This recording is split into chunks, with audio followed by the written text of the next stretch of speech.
السلام علیکم ورحمۃ اللہ۔ محترم ناظرین و سامعین، علمی گلدستہ یوٹیوب چینل پر آپ کا خیر مقدم ہے، استقبال اور ویلکم ہے۔ میں آپ کا میزبان مفتی عبدالسلام قاسمی ایک بار پھر آپ کی خدمت میں حاضر ہیں سی ٹیٹ اردو پیپر کے آبجیکٹیو کوشچن آنسرز کو لے کر، یعنی معروضی سوالات و جوابات کو لے کر۔ اس میں سب سے پہلے پیسج اور اقتباسات کے سوالات ہیں، اس لیے ہم اسے پرانے طریقے پر حل کرتے ہیں۔ پرانے طریقے کا مطلب کہ سب سے پہلے ہم اقتباسات کے سوالات کو اپنے ذہن میں بٹھاتے ہیں، اس کے بعد اقتباس کو پڑھ کر جواب کو حاصل کریں گے۔ ہدایات: نیچے دیے ہوئی عبارت کو پڑھیے اور دیے گئے متبادل میں سے کسی ایک مناسب ترین متبادل کا انتخاب کیجیے۔ سوال نمبر 121، انسان کب آرام کا طالب ہوتا ہے؟ آرام کب کرتا ہے؟ کب آرام کی طلب ہوتی ہے؟ سوال نمبر 122، نکوٹین انسان کے کس نظام میں ہیجان پیدا کرتا ہے؟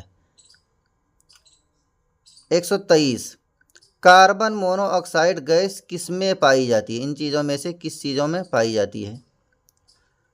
جسم کے کس حصے کے لیے سگریٹ نوشی سب سے زیادہ نقصان دہ ہے؟ سگریٹ نوشی، سگریٹ پینا جسم کے کس حصے کو سب سے زیادہ نقصان پہنچاتا ہے؟ سگریٹ کے دھوئیں سے اطراف کے لوگوں کو کیا پہنچتا ہے؟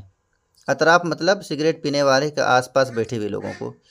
سوال نمبر 126، نقصان کی جمع کیا ہے؟ نقصان کی جمع نقصانات ہے، چونکہ اقتباس میں نہیں ہے اس لیے ابھی حل کر لیے۔ سوال نمبر 127، خاص کا متضاد یعنی الٹا اور وپریت اپوزٹ کیا ہے؟ عام ہے، یہ عام۔ سوال نمبر 128، سگریٹ اور بیڑی کس سے تیار کیے جاتے ہیں؟ ان چیزوں میں سے کس سے تیار کیے جاتے ہیں؟ آئیے اب اقتباس کو پڑھ کر جلدی سے سوال کو حل کرتے ہیں۔ انسان اپنی جسمانی اور ذہنی محنت و مشقت کے بعد آرام کا طالب ہوتا ہے۔ سب سے پہلا سوال پوچھا گیا تھا کب آرام کا طالب ہوتا ہے؟ تو جسمانی اور ذہنی محنت و مشقت کے بعد آرام کا طالب ہوتا ہے۔ اس کے لیے وہ یا تو کہیں تفریح کے لیے جانا پسند کرے گا، تفریح مطلب گھومنے کے لیے، یا پھر کوئی فلم وغیرہ دیکھے گا۔ ان کے علاوہ کچھ عادتیں بھی اپنا لیتا ہے، جیسے پان کھانا، سگریٹ، بیڑی اور سیگار پینا یا پھر شراب پینا۔ سگریٹ اور بیڑی وغیرہ تمباکو سے تیار کیے جاتے ہیں۔ تمباکو کے پتوں میں ایک مادہ نکوٹین ہوتا ہے جو کہ اعصابی نظام میں ہیجان پیدا کرتا ہے۔ یہ سوال آپ سے پوچھا گیا تھا، نکوٹین انسان کے کس نظام میں ہیجان پیدا کرتا ہے؟ کس نظام میں؟ اعصابی نظام میں ہیجان پیدا کرتا ہے۔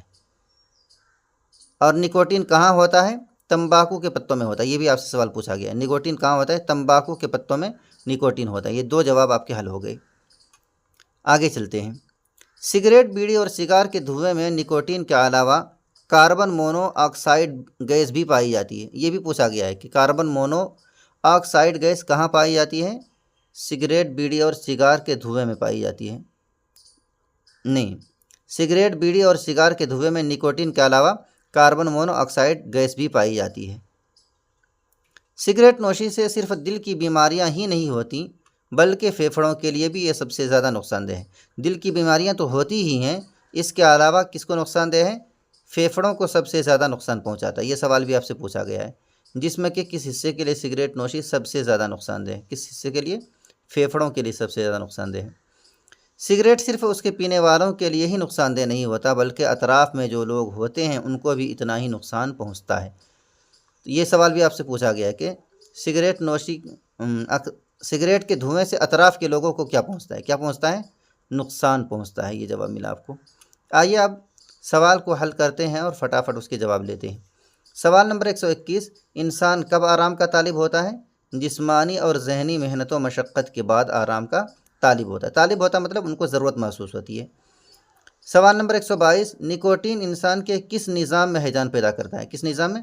اعصابی نظام میں ہیجان پیدا کرتا ہے۔ اعصاب کہتے ہیں پٹھے کو، بدن کے اندر کچھ اعضاء ہوتے ہیں پٹھے کی شکل میں، تو اسی کو اعصابی نظام کہتے ہیں۔ کاربن مونو آکسائڈ گیس کس میں پائی جاتی ہے؟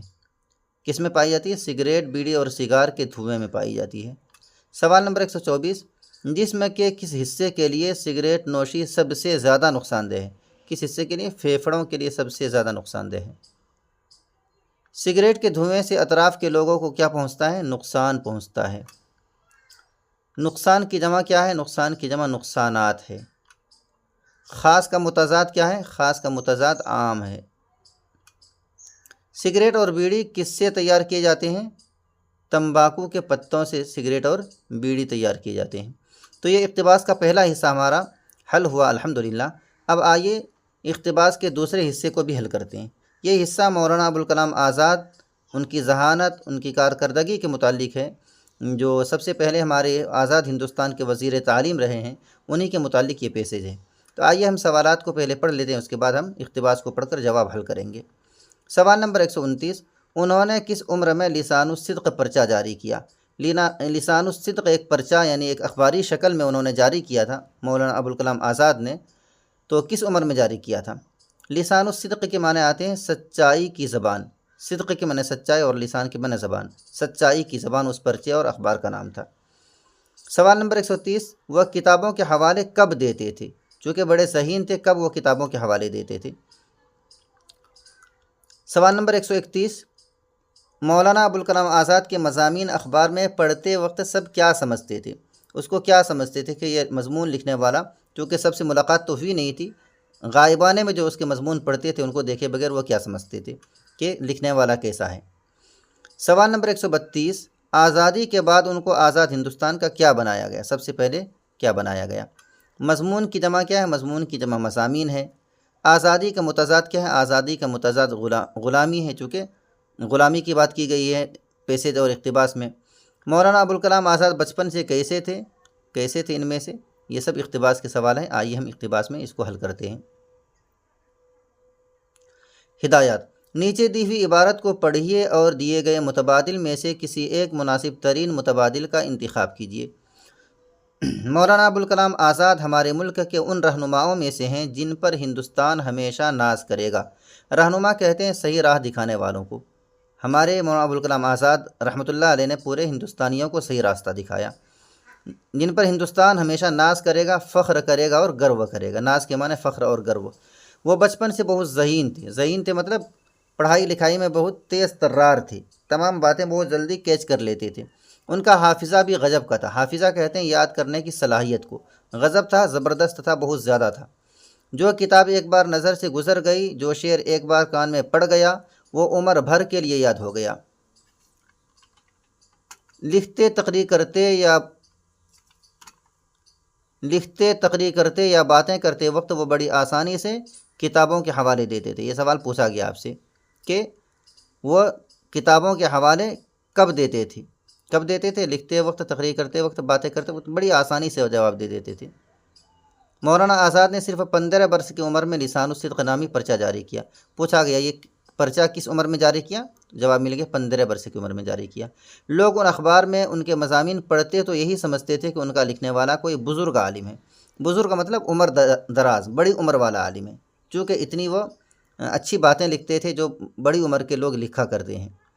انہوں نے اپنے ہم وطنوں مطلب وطن واسیوں، وطن میں رہنے والوں، انہوں نے اپنے ہم وطنوں میں آزادی کی روح پھونکنے کے لیے اخبار جاری کیا۔ اپنے مضامین کے ذریعے لوگوں میں آزادی کی طلب پیدا کی۔ جب ہندوستان آزاد ہوا تو انہیں آزاد ہندوستان کا پہلا وزیر تعلیم، شکشا منتری اور ایجوکیشن منسٹر بنایا گیا۔ سوال نمبر 129، انہوں نے کس عمر میں لسان الصدق پرچہ جاری کیا؟ 15 برس کی عمر میں جاری کیا۔ سوال نمبر 130، وہ کتابوں کے حوالے کب دیتے تھے؟ لکھتے، تقریر کرتے اور باتیں کرتے وقت۔ کیسے دیتے تھے؟ بڑی آسانی سے دے دیتے تھے، لکھتے، تقریر کرتے اور باتیں کرتے وقت۔ سوال نمبر 131، مولانا آزاد کے مضامین اخبار میں پڑھتے وقت سب کیا سمجھتے تھے؟ کہ لکھنے والا کوئی بزرگ عالم ہے، عمر دراز عالم ہے، بڑی عمر والا۔ سوال نمبر 132، آزادی کے بعد ان کو آزاد ہندوستان کا کیا بنایا گیا؟ پہلا وزیر تعلیم بنایا گیا، ایجوکیشن منسٹر۔ سوال نمبر 133، مضمون کی جمع کیا ہے؟ مضمون کی جمع مضامین ہے۔ سوال نمبر 134، آزادی کا متضاد کیا ہے؟ آزادی کا متضاد غلامی ہے۔ سوال نمبر 135، مولانا ابوالکلام آزاد بچپن سے کیسے تھے؟ بچپن سے بڑے ذہین تھے، پڑھنے میں تیز ترار تھے۔ تو یہ الحمدللہ پیسج کے دونوں سوالات ہمارے حل ہو گئے۔ اب تو محترم سامعین، سی ٹیٹ اردو پیپر کے پیڈاگوجی، اردو گرامر، یا اقتباس اور پیسیج کے مزید سوالات اور جوابات کے لیے ہمارے چینل علمی گلدستہ کو ضرور سبسکرائب فرمائیں۔ اس طرح کی ویڈیوز کو لائک کریں، اپنے دوست و احباب کے ساتھ شیئر بھی فرمائیں۔ میں تھا آپ کا میزبان مفتی عبدالسلام قاسمی، اور آپ دیکھ رہے تھے علمی گلدستہ یوٹیوب چینل۔ شکریہ، جزاکم اللہ خیرہ۔